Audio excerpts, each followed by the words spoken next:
This is Mark with Slower Lower RC, and I told you I was thinking about putting the rear wheel steering in this thing, and I am impatiently waiting for the mailman to get here because my front axle for the back should be here soon.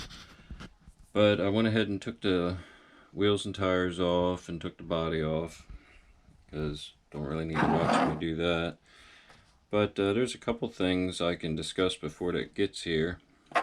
First of all, for the rear servo, you're going to have to reverse it because it runs the opposite, of course. And there is a third channel in the transmitter, the stock transmitter. But it's kind of awkward. It's way up here.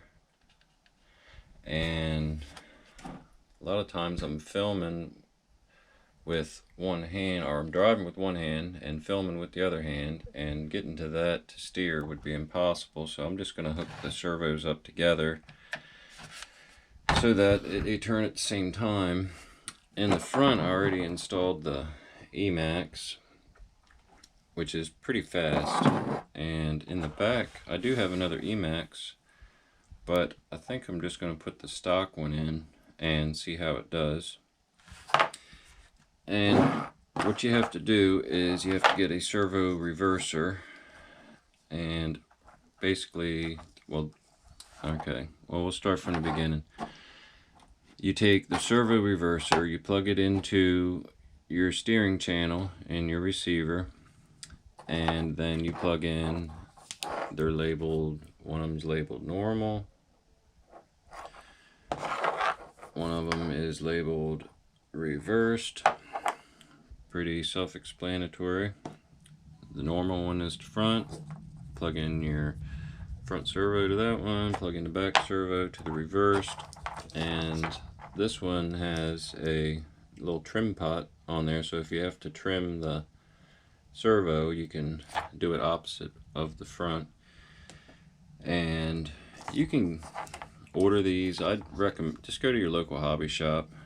If they don't have it, then you can order it from, it's a pretty good website. He's got some good stuff on here. Dave's RC Electronics.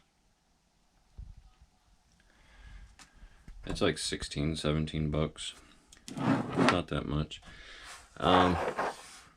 So an issue that I was looking at is right here.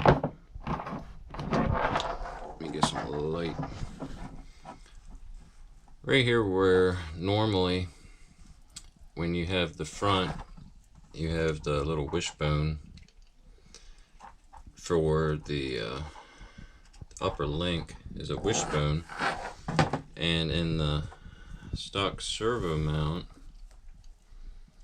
there's a gap in there and two little plastic pieces, and then it goes in the middle, the wishbone does. But this is a 4-link for the rear, so if you can put them on the outside, but there's not much meat there. So I took a piece off of, I think it was a rear mount off one of these trucks, and I cut it and the hole lined up, so that gives me a little bit of meat inside of there when I put my screws in to help hold that.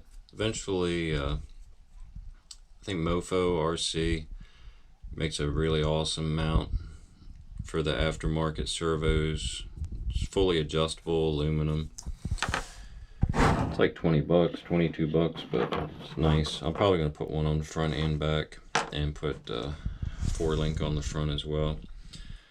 But as soon as the mailman gets here, I will start tearing this thing apart and put the front axle on here, and we'll go from there.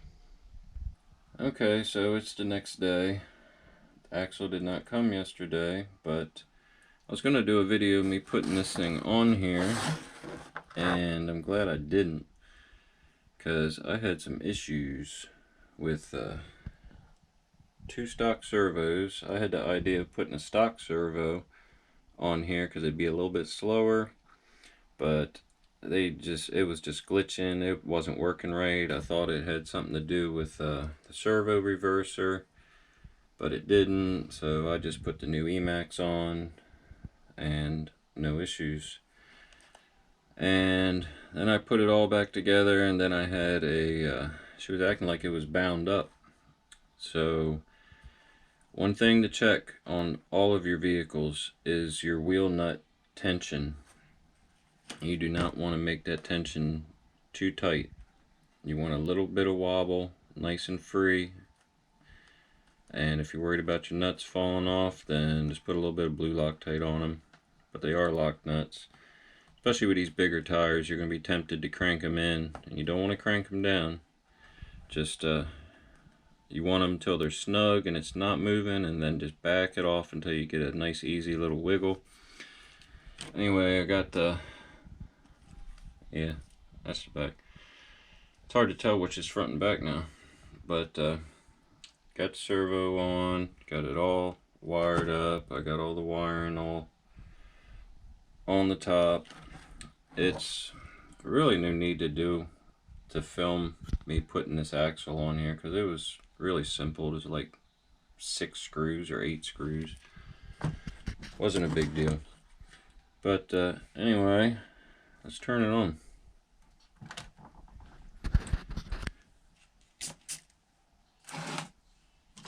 And as you can see, I've got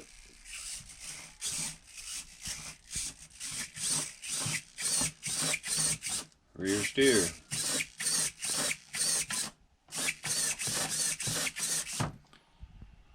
And it's a little bit nasty outside today, so I'll put the body on real quick and rip her around my little construction site for a minute. Alright, so if you guys are new to the channel, I also have construction. This is my little construction site that I have indoors. I got a few vehicles, bulldozers, I've got a few more excavators. But let's give this guy a little rip.